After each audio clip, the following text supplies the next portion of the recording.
I would like to dedicate this talk today to the most amazing artist by the name of Raymond Harris Ching. He has really changed my life because he, in 1969, was commissioned to create all the images for this book, the Reader's Digest Book of British Birds. Many of you may have it. It's a very, very special book, and I was given it for my 10th birthday. Raymond was actually tasked with producing all of these images, 230 images that he had to produce in 1 year. And it was really the start of my love affair with nature, that connection, which is an important theme which you'll see recurring through this talk. Kind of fast forward many years to so 1970, my 10th birthday, to 2010, when I started Meadow in My Garden. It's a community interest company specialising in the creation of flower meadows from seed. It was coincidentally the last time I wore this suit as well, or any other suit. Really what this has been about, I suppose, 2010 was an important year because I suddenly had a bit of time on my hands and I read one of a series of reports. It was called the Living Planet Report, WWF report. And that report highlighted the loss of, across the world, we had lost more than half of our wildlife. It's such a, when you suddenly think, where have I been? These headlines. And of course, it's getting, you see wave upon wave of report, the State of Nature reports. We've just seen a new one come out, highlighting the dire state of our nature. I, convinced myself that living in leafy Wiltshire at the time, beautiful county, that all was, surely, things were better in the UK, but the State of Nature report made it clear that we are ranked 189th out of 218 countries for how we look after our nature. So what we've been trying to do now for over 10 years is really evangelise for nature, raise awareness about this subject. We do it with flowers, there's something special about flowers, something rather precious, and you can achieve an awful lot with flowers that gets people into the right sort of mindset. So this is very typical. So we have been for 10 years doing about 20 shows a year. You will have seen us at RHS shows, at festivals, really talking to as many people as we can and trying to give the very best advice based on our experience about how to create wildflower meadows, but more than that. We're talking about establishing communities of plants in a very wide range of situations, in every kind of garden. And you'll see us downstairs. We're just next to the thorn stand there. We've been for about 10 years, I think, to this show. And dozens of different options which cater for different soil types, different aspects, and different sort of biodiversity targets, if you will.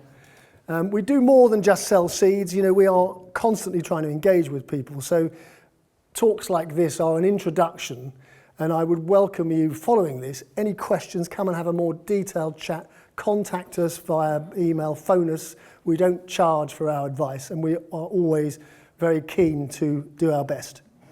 Here, it's a good example of really getting them young, making seed balls, looking at seeds under the microscope. It opens up this whole world. And this is, one of the questions that we're constantly asked. People are sort of anecdotally, if you like, if you hadn't been paying attention particularly, you might say, well, I don't think I'm seeing so many bees in my garden, or butterflies, or moths, or a range of insects, and why might that be?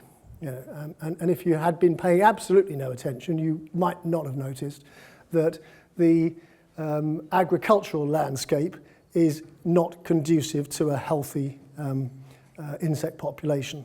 So I think at the top of my list would be, we can't expect to grow our food using a range of toxic chemicals and still have a healthy habitats. Of course, you've got the urban spread and you've got general neglect, and there's a whole lot to it. But I think we're all seeing ourselves in our gardens, if we're lucky enough to have a garden, or if we read any of the reports. There was one the year before last, commissioned by the charity Bug Life, you may have seen it, called Bugs Matter, which was quite a useful sort of biomass. It was really quite crude. It was based on citizen science, people measuring the splattered insects on their car registration plates. And they found, measuring over a period of around 20 years, a decline of 60%. And so what Bug Life are saying now is we are tracking, in terms of an overview of the UK, tracking at an insect loss at around a third every 10 years.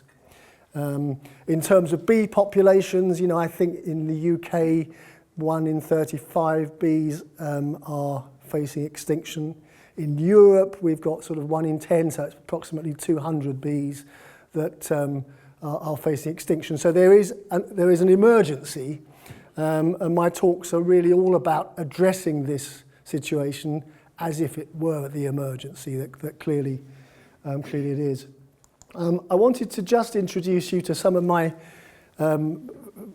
friends. The wild bees, are of particular importance to us. And I wanted to say something about this profound connection that all bees have with the plants on which they feed, involving very subtle cues, both visual and sensory cues, that then go on to dictate their subsequent behaviour.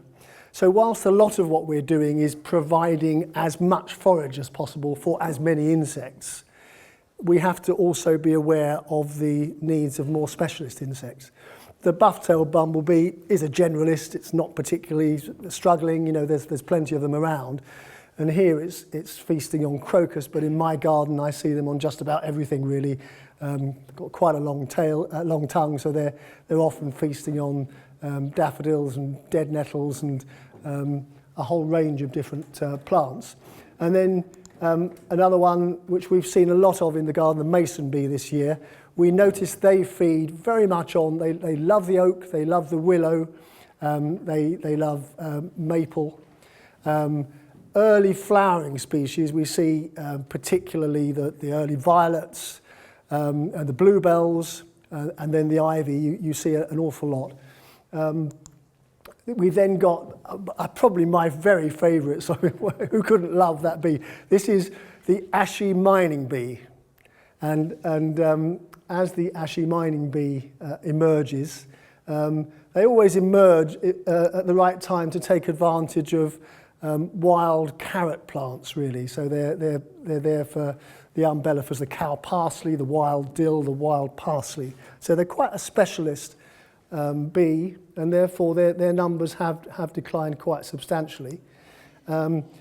This is a very rare bee now. You only see this in a few locations around the south of England and into Wales, the longhorn bee. And these bees like almost exclusively the pea family. So meadow vetch, vetchling, bird's foot trefoil, sweet peas that they're absolutely mad for.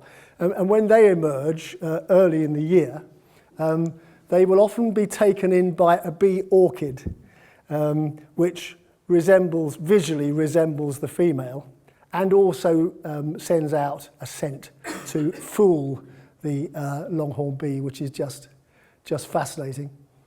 The last one here, this is the hairy-footed flower bee. Got to be, quite a big dandy of a bee with a lovely gingery pelt, and they are fantastic pollinators because they're such a big hairy bee. They get pollen all over their bodies, both the male and the female. This is the male. The male's about 2 or 3 times the size of the female. He's a monster. They are unusually, they travel, for solitary bees, they travel quite a long, they'll travel about 2.5 miles to forage. And unusually also they have quite long tongues. Most of the solitaries have shorter tongues. So they are foraging on these plants like borage, daffodils, and plants where the nectar might not be as easily accessed. Now, I wanted to talk to you a little bit about the plight of our native wildflower meadows. I think most people kind of know the headlines. Everyone knows that 98% of our wildflower meadows have gone since around the time of the Second World War. So just get that statistic out there. And what's particularly significant about that figure is just how much has been lost when you think we've reduced these habitats to a mere 2% of what was there. It's about 25,000 acres. So we've lost about 1.25 million acres of landscape. And you look at these are possibly the very best in terms of diversity that we could be doing for our bees. Reckoned, 1 acre of this landscape is reckoned to produce 3 million flowers a day. It's about 2 pounds of pollen, enough to feed 96,000 honeybees. So it's a massive food source in these meadows. And of course, there is not only the loss of the meadows, there is something of this extinction of experience that is worth talking about, where these of course would have been a very commonplace part of the landscape in my grandparents' childhoods, and you often hear people sort of talking about that with clouds of butterflies ascending from the flowery undergrowth.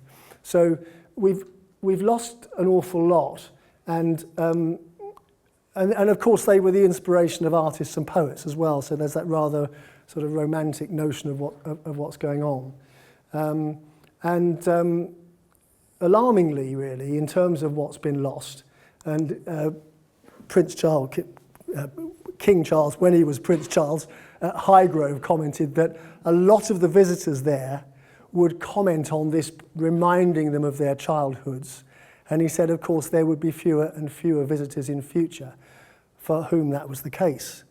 And this loss is highlighted for me by even the language of nature being lost. The Junior Oxford Dictionary has removed nature words such as acorn, adder, bluebell, buttercup, cowslip, conch, all these words, kingfisher, pasture, all these words have been removed even from the dictionary on the basis that they have no relevance to modern day childhood. So you see this shifting baseline coming in, whereby sort of suddenly we're not really even noticing the change. And one of the responses we see very healthily is people care about it and they want to do their best in their gardens and beyond. So providing habitat, often in the form of these very nice, sometimes rather ornamental, but habitats for solitary bees. And many of them work. Anyone that wants advice on them, come and talk to me down on the stall. But the thing that I always tell people is, there's absolutely no point in having one unless you're providing the food source as well. And a lot of our work is, we've started really in the garden. So we've been talking over the years to a lot of private gardens about what you could do. People come to us and we say, well, what's your garden like? Let's just get a picture of it. You can send us pictures and we'll try and advise. But then what happens is we find ourselves very quickly moving beyond the garden border and thinking about community garden spaces. And this is quite typical. This is one of the projects we did with Bug Life down in Plymouth, the city of Plymouth, where we absolutely filled these urban spaces where, there's nothing green, let alone colourful. And this provides a massive source of food for visiting insects. These urban situations are interesting because I read that you need about 1 square kilometre of space to support 7.5 beehives, and that in Greater London there are as many as 50 beehives in a square kilometre. So this idea that we need to kind of somehow turbocharge our capacity, our floral growing space, and be looking at not leaving any stone unturned, really, in terms of because that's the scale of the challenge. We need to do all of it really fast. This is just another pattern, and with all of these landscapes, they're very much designed for biodiversity, but also designed so that you can manage the average height and the flowering succession. So you get really nice, long flowering seasons, which is great for people and, of course, for pollinators. There's always something new to see. And gardens, we're a nation of garden lovers. So, and there are a lot of gardens. If you look at the total garden space put together, it's greater than all of our nature reserves put together. So I rather like the idea that we can create, that every garden could be a mini nature reserve. But I wanted to just highlight that so often it's the case that this is what you're up against with these little pigeonholes where you really can't do very much. And then if you factor in this attitude that we have to nature, where so many really valuable wildflower plants are demonized in this way, and most garden centre shelves, I think this picture here was taken in B&Q, are absolutely full of things to kill some of the most important things. And I do, if anyone has any doubt about how dangerous Roundup is and glyphosate is, please look at the work of PAN, the Pesticides Action Network. There is very, very good peer-reviewed science which shows that it is a carcinogen, that it has this is just human impacts in terms of liver, kidney, reproductive disorders. It's awful stuff, and we need to get off it. This is an example I live in Freshford, on the edge of Bath. And there's two pictures here, both actually taken on the same day in different places. But the first is an example of parts of the village that where tidiness was a priority. And the tidiness has involved a little bit of spraying off. I mean, I don't know what's tidy about the end result, but if you contrast that with other parts of the village where you have wild and spontaneous vegetation with occasional garden escapees and occasional things. I may have been out by cover of darkness scattering things here and there. It happens, and what a contrast. I think the awareness now of Nom May has been really important. I was just talking to Plant Life downstairs today, and clearly an awful lot of people are willing to at least be less tidy for a month. Just leave the mower in the shed for a few weeks. Would it be the end of the world? And one of the nice things about it kind of starts to go, well, actually, why were we mowing so relentlessly? And do we really need to mow at the end of May? And what would happen if we went into Let It Bloom June and knee-high July and whatever, but there's this process of what is the right thing to do, when to do it, and to be really careful that what we're planning, we humans are very keen on having, the designer garden and imposing our will on it rather than working with nature. This is the example of Nom May in a public space behind where I used to live.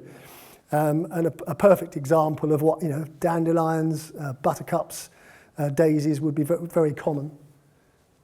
And to my eye, not unsightly. Now, I wanted to talk to you a little bit. So we are activists. There's no point standing up here, I'm not here really to talk. I'm here looking to convince you that we can all do this. We've got a lot of advice. We need to find ways of rediscovering community and really putting our minds to some of these problems.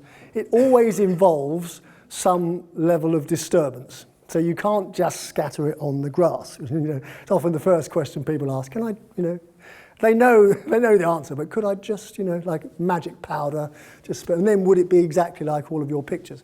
And some level of animal disturbance is absolutely critical for all flowering succession.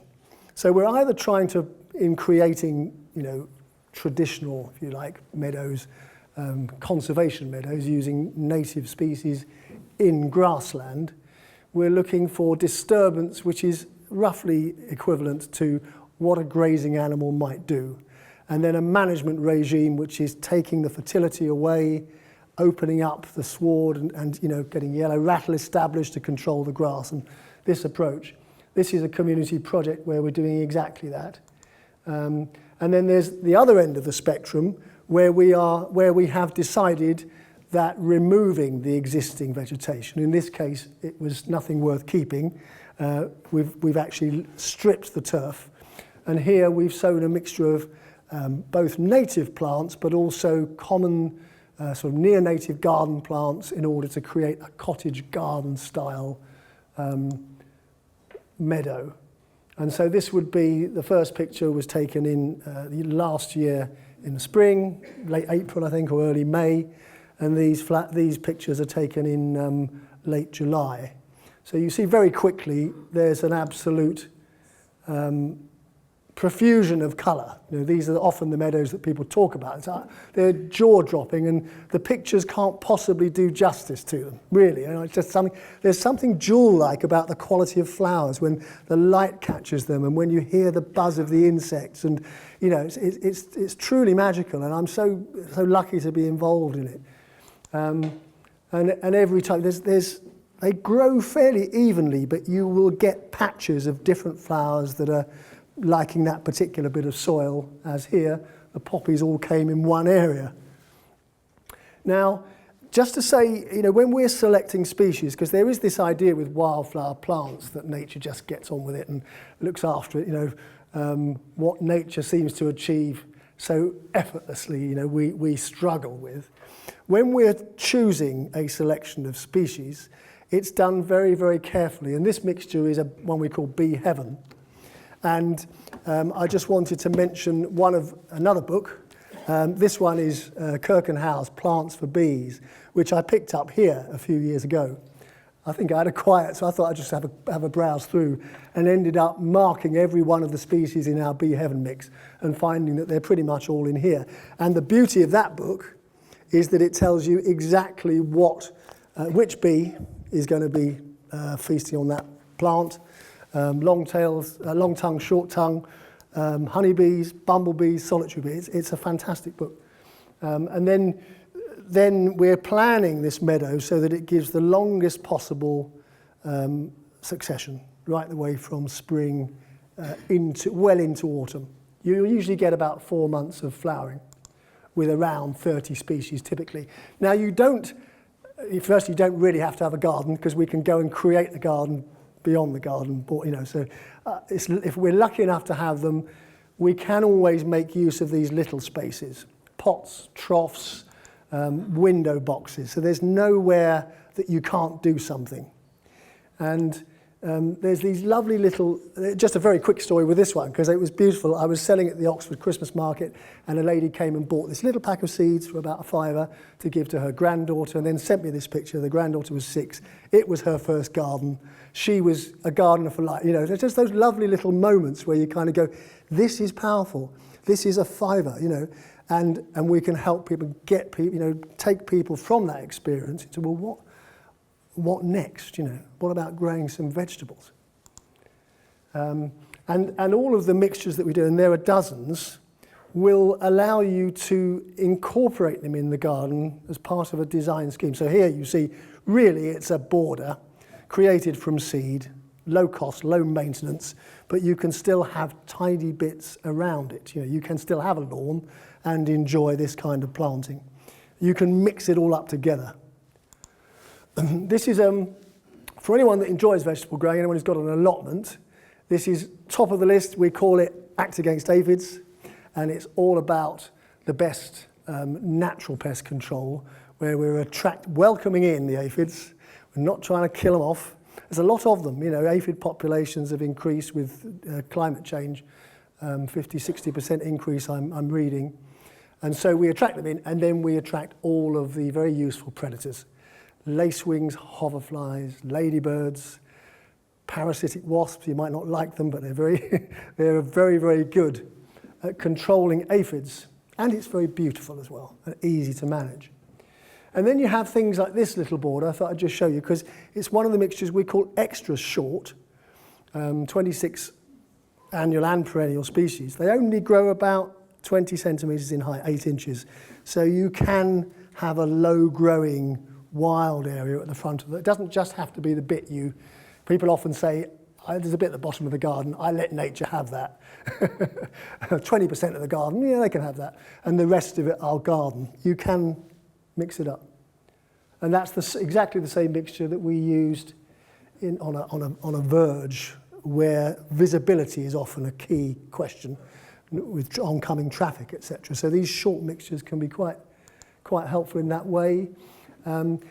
Just flashing up lots of images, I hope you don't mind. There are so many beautiful images we have. This is one that does fantastically well in our neck of the woods under dry stone Cotswold walls. So it'll cope with really, you would be surprised that anything will grow in some of these soils.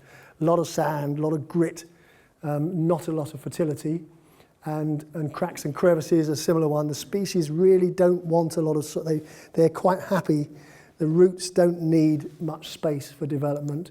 And so I love these spaces because they give you this chance to sort of look for unloved patches everywhere, because you get your eye in, I'm the same with litter picking, you get your eye in and you start to see lots and lots of little patches where, well, how about this little space? Would it, could we do something? All good examples. This was a little alleyway near to where I was living, and it was completely full of dog poo. Honestly, you've never seen, people just used to take the dogs there to let them, and no one picked it up. So the first job was to fill that wheelbarrow, I'm afraid. And then these little patches, basically just sand and grit, not really very much soil, and filled them very quickly with, so, I mean, it's difficult really to do much with that sort of wall. But, and then there are things, sort of ground cover mixtures for under tree planting. So if you just want a dwarf, nothing too unwieldy that's going to be difficult to manage, about 40 centimetres in height, lots and lots of perennials as well as annuals. And then, of course, you end up with a biodiversity zone around the tree. So as well as the benefit of the tree for pollinators, you've got extra attraction right below. This one now, as an activist, I kind of really believe, as I said, not just talking about it, but we try and allocate time to lots of local projects. So now we're doing more and more. This is right outside our village shop. And it was one of those, there is a nice car park, but people are just popping in, so they just put the car up on the side. Terribly compacted ground, and just a real state, actually. And so we stopped the cars. I mean, not everyone was very happy about it in the village, but now the flowers do have that, that way of convincing people over time. And this is now a very beautiful wild border. There are lots of these places around. This is out the next village to us. I wanted to show you, because I had my eye on it, to sow some flowers, and before I could actually get it sorted, this had been done to it. It seems very much easier to tarmac over a space like that than it is to fill it with flowers. Somehow flowers are radical, and this kind of treatment isn't. But I have a pneumatic drill on my list of seriously, I'm really looking forward. One day, it just might take a bit of time. And all of these local projects, so by working locally and building this level of expertise and knowledge, we can then spread, and this is this idea of mimicking nature, landscapes and a network of like-minded bee highways, this idea, and it's particularly, we run the volunteer group at Freshford Station, and we're linked up with all the other volunteer groups along the line. It's a little bit of healthy competition. So it can, when people see a little patch like, and this is quite a big garden, but I just wanted to show you anything like that, which is just not serving any purpose, can be cultivated, and it will very quickly be full of green, emerging plants, a kind of uprising of optimism, I always feel. There's nothing, it's all even better than the flowers, this bit, because we're off, we know it's coming. And then off you go. And I've had so many passers-by calling out, it just lifts people's spirits.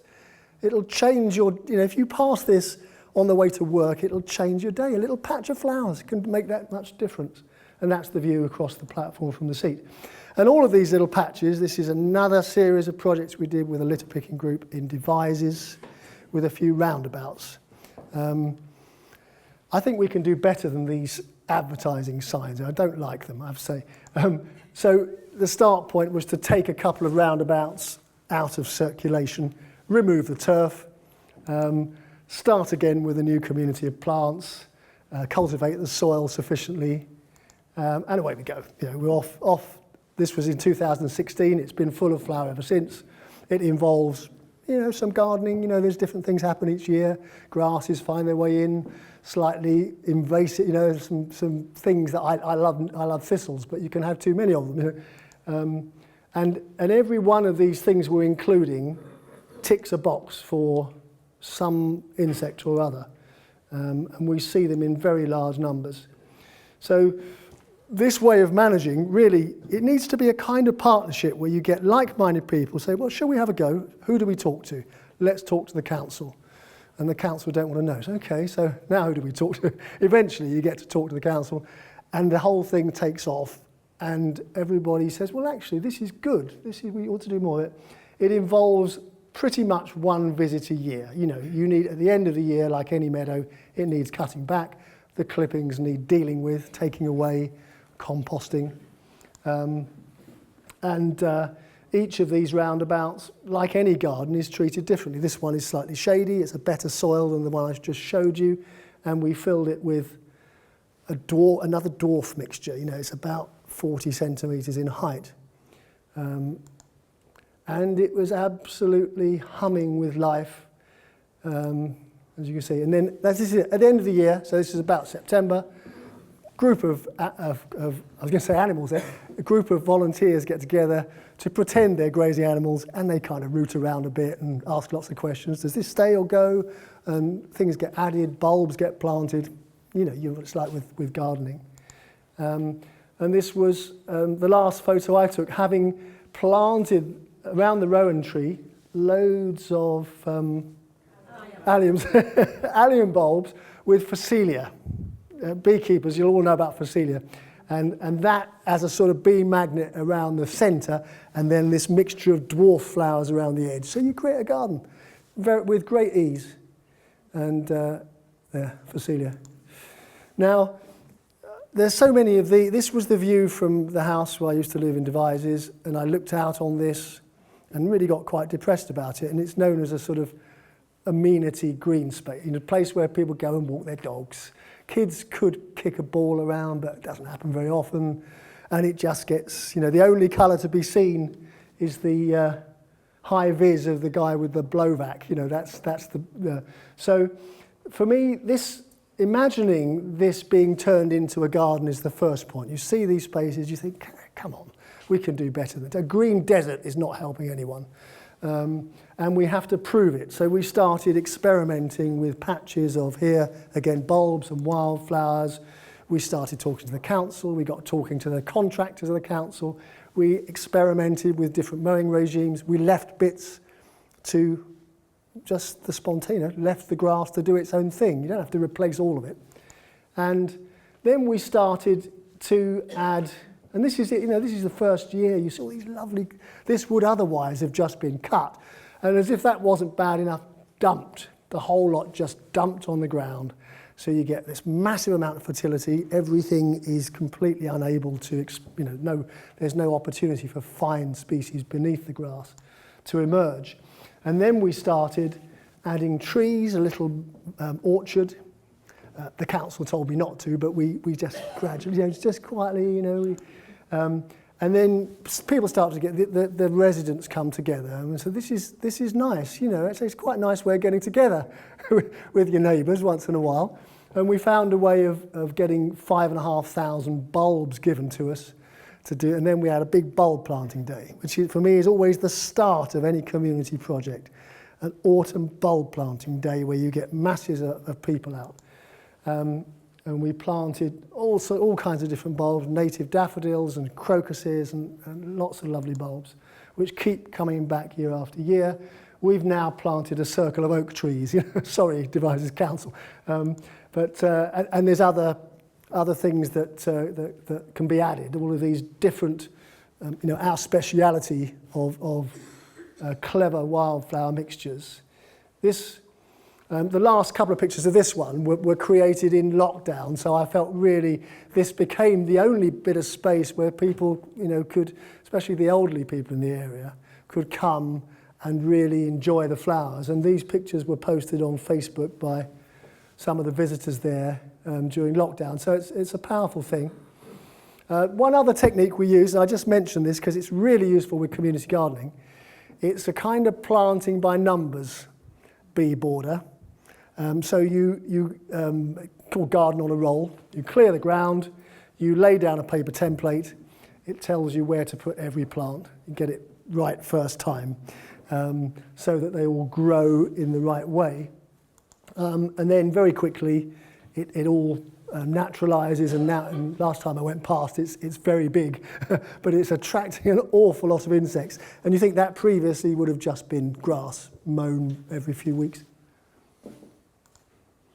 Now, these last slides I just wanted to show you are the sort of culmination, really, of all of this work we've been doing, and we keep asking ourselves the question, well, what is the best contribution we can make? And it seems to be more to do with community than it does the actual technique. You know, it's more to do with how do we build a resilient community to tackle these projects. And that's managing these things where you take, this is an 8-acre site, where we've broken down all the core elements, where we've changed the mowing regime of the wildflower meadows. We're incorporating new bee borders and butterfly borders. We've got new seating areas. We planted 10,000 native daffodils here. So it's a nice big biodiversity project which is really going from strength to strength. And we had 100 people out planting bulbs the year before last. And families, you know, it's a great family activity. Nice thing with daffodils, of course, is you can afford to put them in upside down. They still come up. So it's quite a forgiving task, really, to be doing. Here again, the garden on a roll, planting by numbers. So this we've used, it's a kind of buffer between the housing and the wilder part of the project. So you see these mature really quickly, and then they're managed like any garden herbaceous border, but a little bit wilder. And then at the other end of the site, back to our specialist technique. So we got the council to strip the turf, remove the turf. We cultivated. It was quite compacted soil, so we used a heavy-duty rotavator here, and sowed in early May, with these borders. And I just wanted to show you the successional flowering, because this was the first flowering. This was in late June, and you see 3 different borders: bees, butterflies, ladybirds, right by the play area, which is important. And then we go through July, flowering, August, it's changing. And when passers-by talk to me, they said, every time I pass, there's something different happening, something new emerging. As one plant fades, another one comes to take its place. August, September, and actually right into October with, just hanging on there, but the late flowering cosmos is actually a delight, and can be left. And then with those borders, we left it till the spring. Same process, it's cutting back, trimming or scything, removing, composting, and then the following year, perennial growth comes from the second year onwards. So the same, this same process, getting people together to disturb the ground appropriately, waiting for the flowers, up they come, everyone's delighted and looking for new areas. And this is the last one that I've done. So this is a council project with Calne Town Council in Wiltshire. And what I ended up doing there, because they were a little reluctant, was to say, well, if you can just prepare the ground, we'll do everything else. And we got Sustainable Calne to come and help, and we got some special needs people to come and sow it. It was very exciting. And we decided to showcase 7 of our different mixtures here, so people could really see the extent of different possibilities. And here they all are. These have been in flower since July and are still flowering now. So you get a very different character from border to border, and it starts people thinking about, well, actually, this is really, where else might we do it, and to what end? So, more and more, I suppose this process is about asking people to think about how do we come together to make it happen. What does it take to get people interested, to get them committed, and then keep coming back and People often report to me that there's often just a very small number of people that are left to do all the legwork. So we've got to try and involve bigger groups of people. And people of all ages. So we're doing a lot of work with schools. The earlier we can get them, the better. This was one we did up north recently. So creating these beautiful long verges of flowers. And the last message I just wanted to leave you with really is that we absolutely, all of us, can and must do as much as we can to look after nature. In whatever way we can. And if you've got any questions following today, and I can take a few questions now, but please do come down and talk to us and share your ideas, and let's try and put the colour back into the landscape in this way. One of the questions I wanted to ask you about, I see that you seem to scalp the turf prior to planting. And as you're probably aware, the RHS now aren't doing anything but no dig. Have you experimented on doing the no dig method and then planting your seeds? We have, yeah, and we're very much no dig minded in the way that we work. So we have to think about what the benefits of any project are, and where there is time, and more, we would bury any problems, often we have a lot of cardboard in what we do, so we're using cardboard extensively, and we're laying a suitable mulch to sow into. And that's about the best you can do, but it can take quite a lot of time in these public projects. It can take quite a bit of time to do. There are issues about the sightliness of it, so when we're removing turf, we're always thinking very carefully about how much turf is removed and to what end. So with a lot of the community plantings, we're sort of creating a new flower border, which is low maintenance and low cost, and so it doesn't have all of the associated challenges of traditional bedding planting, for instance. So it's all about weighing these things, isn't it? The no dig, I think it should be much more about thinking very carefully about how much dig. There certainly is a need to disturb the soil, definitely, and so it's a question of just sort of how much you're going to do that.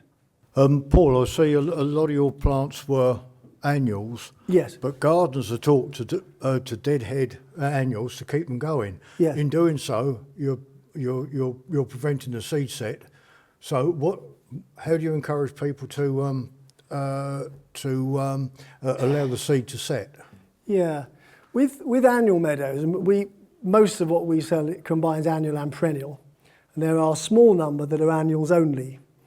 There are quite a few benefits with just sowing annuals, and those are, in particular, if you're a novice gardener and you've never tried it before, and you really want to just create a one seed, you want to create a flowering crop, meadow-style flowering crop, maybe for cut flowers, maybe for biodiversity, but you will struggle to get the annuals to come back beyond the first year in any reasonable number because of because they like a disturbed soil, and the whole idea is that we don't keep disturbing soils. The idea is to avoid upsetting the balance of the soil. So if your focus was on prolonging the flowering period, then it would be a good idea to cut, and then you can get longer sort of flowering. And then, of course, when you're sowing annual and perennial mixtures, the perennials are going to be dominant from it. Some will come back, but partly because the annual plants are wanting to take nitrate from the soil, which will have been exhausted by year 2. And the perennials are looking for ammonium, so it's a different sort of process. You referred to Nom May.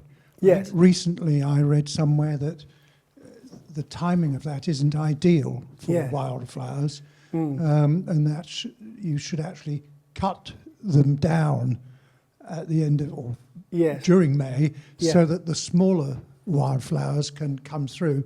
Otherwise they get swamped. Do you agree with that? Yes, well, interesting. I was talking to the Plant Life chap downstairs about this very thing, and I suppose the thing about Nom May is the great thing is it's become quite well supported. And it starts a process where people are thinking, well, when absolutely is the... So when you look at traditional wildflower meadow management in terms of the farmer taking a hay crop off, that would usually have been done around mid-July. And that wouldn't necessarily be the best thing for nature, but that was, you know, that was the best. I mean, the farmer wasn't interested in using yellow rattle, for sure. So it's looking at absolutely what is the main aim. And I feel with the Nom May, it was, the whole idea was stopping for a moment to ask the question, do we really need to do this now? And what I've been finding with a lot of our, we have a management group of our local cemetery called the Cemetery Angels. So this is it. Cemeteries are actually quite contentious, you may know, you know. There's a lot of sensitivities around management of these spaces. And what we've been doing is cutting very artful paths through the long grass and then mowing all of the grass areas differently, sort of in a rotation with different areas of focus. So we've got yellow rattle established on one side. We're trying to leave long grasses over winter around by the hedges, which the owls seem to be benefiting from. And the bits we're doing tidily, you know, the mown paths are mown really, I do it really often, so that anyone who's looking to find fault will actually see that there's the contrast between the longer grasses and the short grass is beautiful. And when people are experimenting with Nom May, invariably when you can make it look like it's meant to be and avoid the neighbour saying, do you want to borrow my mower? You know, it really helps. So framing and pathways through. And then I think the question is one of a much greater sensitivity to what should be done and when, because no two meadows are the same. And the examples I showed you back there of Clattinger Farm, which is a Wiltshire Wildlife Trust meadow, very extensive, I think it's 110 acres. All of that is taken off in one go because it's impractical for them to do it in a more staged way.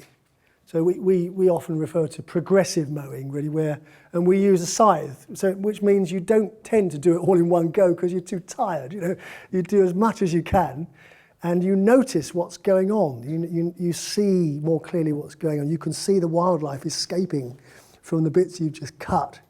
So that helps. But there is that question about, is May the right time to cut? I think in most cases, you know, that sort of early, there's so much coming up in May, but we have to avoid then losing everything that's following in June, because some people often say, well, I've done that, that's that Nom May out of the way, I'll go straight back to where I was in June, which isn't helpful. Do you find the birds, a lot of finches, come in for the seeds? Amazingly so, yeah. And I also find, and this is where my hope comes from a little bit, you know, because there is this constant question, given the barrage of negative headlines that we face. You know, how do you remain hopeful in the face of ecological devastation? It's a tricky one. And one of the things is the speed at which nature can come back. When you take something which has been very badly managed and it may have had a lot of chemicals put on it, and I noticed just how quickly nature can come back, and flocks of birds particularly, goldfinches in our garden particularly. Yeah. We tried a garden meadow seed packet or two some years ago. Yeah. I can't remember what sort of seed packet it was. It was just one of these freebies. Yeah. And we thought, let's clear a small area of the garden, as we've got a fairly big garden, and sowed it all. And the first year, there were a few, not much, it was a little bit disappointing. There were a few wildflowers came up. The following year, absolutely nothing, and a lot of grass, which was a little bit disappointing. At the same time, more recently, we've been clearing other parts of the garden, and within a very short time, it's been covered with sedge. Can you help? Yeah. Well, it's a common question, actually, this one, where people have felt the need to introduce some more species. So the start point, well, something's missing. the idea that something's missing. So that may need challenging because possibly everything there is just waiting. But let's imagine that you just have a relative sort of monoculture you want to add to it. You do have to, it's well worth spending time researching the exact seed species that are going to do well in your garden. So soil type. So on our stall, in terms of native mixtures, we have different mixtures for clay, chalk limestone, sandy soils, acid soils. And then you go into other considerations in terms of aspect, and there will be other considerations still. But it's a sort of, this sort of final... it's not the only way to do it, and you can get some very good seed mixtures. People give away seeds, sometimes they're okay. But you will tend to find if you're getting a free seed mixture, it might not be very high in native flower species. There may be a lot of grass in it, possibly. And at the other end of the spectrum, it could be quite a kind of low quality mix in terms of annual only and not really giving you very much long term. So I think it's about that. If you work in little patches and you keep experimenting, then the scale of the disappointment is reduced. So I always sort of try and then until you've got the confidence to say, this is really working, now I can do it on a bigger scale. I was wondering if you have any advice for people with bad mobility. Well, I think, I don't know if I do really. Off the top of my head, the idea, when you're creating any garden and you're thinking about everything that we need to consider, human design needs and wildlife needs, all of these factors can be built in, and who's going to be managing it and how often, and what do we want out of it. What I've found overwhelmingly is our approach comes from a sort of permaculture design principle, where when you sort of step back and you take a lot of time to look at the land, which I do, just don't rush to any conclusions, see what the land is telling me, and think about what the priorities are. What do we need to do first to start bringing back nature? And then how do you keep layering it so you get with some of the big projects I mentioned, you start building the team, and it's challenging. People fall out. We've had people, flouncing off because they didn't get on with someone on the committee, and there's all sorts of different factors. So we have to find ways of, in recognising the importance of it, that we work together, and people of all abilities. And as a gardener, I really truly feel that I have some gifts to share, and that's what it's all about how we each bring to the party some level of understanding that we possibly didn't even know we had, but it's there somewhere, if that helps. How do you go about collecting the seeds that you sell? Because we all hope the seeds in these flower meadows are just going to disperse and hopefully come up the next year. But how do you go about collecting your seeds and where from? Yeah, so commercially, we don't have land. We're a small CIC. We run the operation from our cottage in Freshford. We're working on land, on having access to more land, but at the moment we buy seed from, all the UK seed is bought from 4 or 5 suppliers that we know well. We do import a bit of garden seed from Europe, and we love collecting seed in our own garden, so we're just constantly waiting till the flowering is completed. And then I find very reliably, just in terms of your own garden, putting a paper bag over the top, shaking it, and all the seed is there. And it's such a useful thing to keep collecting your own seed and spreading it, both in your garden and perhaps amongst neighbours and friendship groups. Very easy to do, but it's difficult to do at scale, and it's one of the problems that we have, having lost so much of our wildflower meadow, that only around 10% of all the seeds used in the UK are actually UK origin. If we look at organic seeds, I think about 3% of all the organic seed in the UK is from these isles. So there's some big issues to address there.